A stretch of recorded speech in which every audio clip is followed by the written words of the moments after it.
Okay, first of all, I don't know what that like blurry line is about here. I think it might be my screen protector, but I'm not really sure, so I'm just going to ask you guys to ignore it. So, 2022 is kicking my ass. First of all, I guess, hello. I haven't uploaded a video in 4 months. Things got really busy. I have a new baby sister, so now I am one of 5 siblings, the eldest of 5. That took me far too long. I'm so used to being the eldest of 4 that sometimes I've really got to think about it. One of them is now a 2-year-old, nearly 3, so she's a gremlin, but we love her. We love her. Our band released our first single on the 2nd of February 2022, 2222, which is doing well. That's getting some good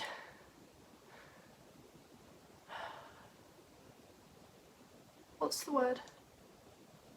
Interaction. Getting some good interaction on YouTube and Spotify, Apple and Amazon.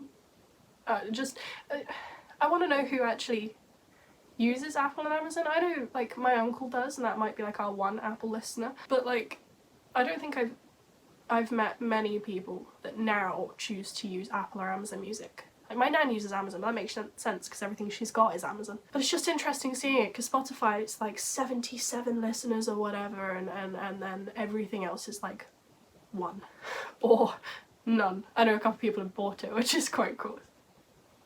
My boyfriend and I celebrated our 2-year anniversary, which is the first one that we were actually able to be near each other.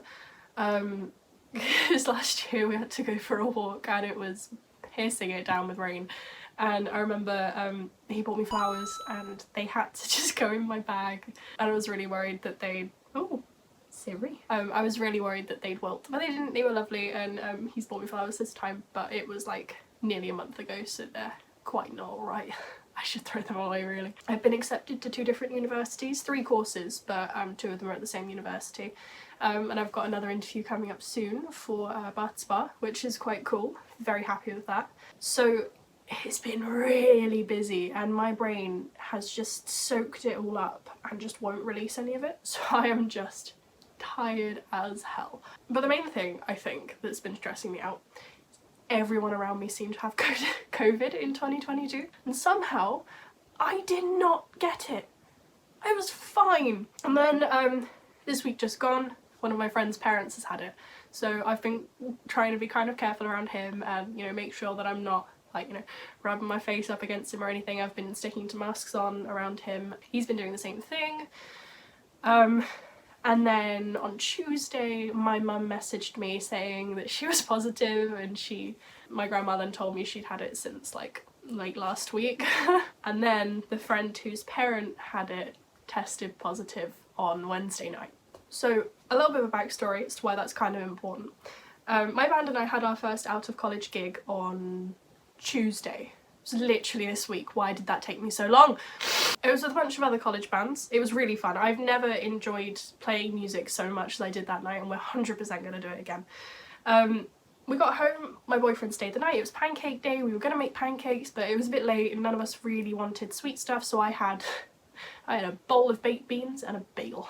It's very tasty. He showed me some of the photos he'd taken as the events photographer. I'm going to try and put them on screen, but if I don't manage to, then they're on my Instagram and stuff, so take a look. And we slept in the next morning. We didn't go to college on time because we were like, oh, we don't really do anything on Wednesdays and I'm tired. But I woke up feeling like I'd been hit by a truck.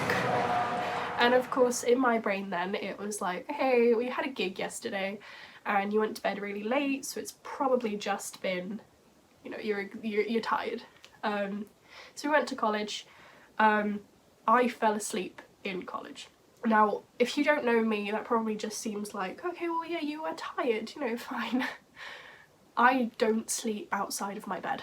There's been times where we've been on school trips and everyone around me is asleep on the bus and I am sat wide awake because I just cannot go to sleep if I am not in a bed. But I fell asleep in one of the hard plastic chairs in an edit suite in the college with the Black Parade album playing in my headphones at full volume. So I think first red flag for me. But again, I was tired, I'd had the gig that had been kind of sustaining me for weeks and it had gone, so I thought, fine, it's it's fine, this is fine, you're just tired. And then we went to martial arts like normal, still felt tired, and I had a sore throat, but then again, I'd been singing My Chemical Romance the night before, and I'm not being funny now. I like my voice. I am no Gerard Way. So when I do things like that, my voice, my throat normally hurts for days or weeks, because it's just the energy that you've got to put into it. The energy that you've got to put into it. The energy that you've got to put into it for it to sound good. It just takes everything out of you and leaves you just like, yeah, I'm fine. So again, didn't really ring alarm bells for me. It was kind of like, okay, fine, this is normal. But then as we came out of class, we got the message. The inevitable has happened. I'm positive, lads. And this was the friend whose parents had had it, and I kind of thought, uh-oh. And then the alarm bells happened. So I went home, I did a test, it was negative, but I decided to stay home from college on the Thursday, just in case, you know, because even if I didn't have that, I felt awful. So give myself some time. And I woke up feeling so much worse. Like, I think I used the analogy to Ali at the time of, like, I'd been strapped to the floor and run over by a convoy of Land Rovers. That's what it felt like. So I stayed in, did a test about 24 hours after my first test, and lo and behold, there it was, the line. The line I'd gone nearly 2 years without seeing in person. It had finally reached me. I told everyone I'd been near, I called work, I let all of my college friends know so that if anything happened at college, they'd let me know. It's all good. Fine. I feel a bit rough, but if anything, I'm a little bit glad I have it now, because I'm starting to feel a bit guilty that I'd managed to avoid it for so long and everyone I knew had it at some point. So yes, I feel like bollocks. But it's strange because when Ali had it, he had a bit of a runny nose, he had a cough towards the end of it, and his back ached. And he was tired. And that kind of made me think, okay, well maybe if I got it then it won't be that bad. But I have had every symptom they say you might have when you have COVID. I've been feverish, I've been tired, I've had a sore throat, a cough, a runny blocked nose, I've had sensitive skin to the touch, a non-stop headache, my hearing is bad, every bit of me aches, my memory is shocking, and my mood swings have been violent. But I can feel it getting better. It's like every day I can physically feel the change. I think the biggest issue I've encountered is I don't like to not do things. Ali can vouch for this. I don't like to just be. I've got to have something to do. So I've done a lot of crochet. But I kind of, as I'm starting to feel a little bit better, I wanted to do something, and I know I wanted to do something for my YouTube channel. So it was kind of like, maybe you could do another cover. Well no, because I'll start hacking a lung up in the middle of it. Maybe you could do a crochet how-to tutorial. Well no, because I have the attention span of a child. Maybe you could do some kind of political video.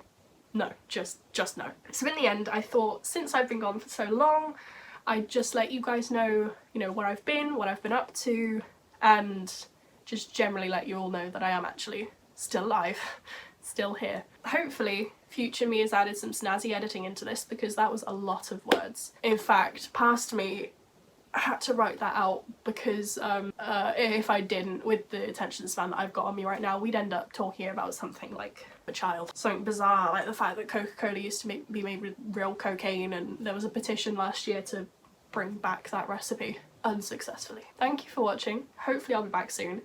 If you want to see more of me, make sure to keep an eye on the hyperphantasia social media stuff, because generally I spend a lot of time on there compared to on here. Linked all that below. I feel like a proper YouTuber. Linked all that below, and a bunch of cool people, just because. Hope you enjoyed this little insight into what COVID feels like. I know most of you probably had it, but it's different for everyone, so I thought it would be interesting to let you guys know. I'm gonna go now, because my nose is about to explode. I'll see you soon. There is only one thing worse than a rapist. Boom. A child. No.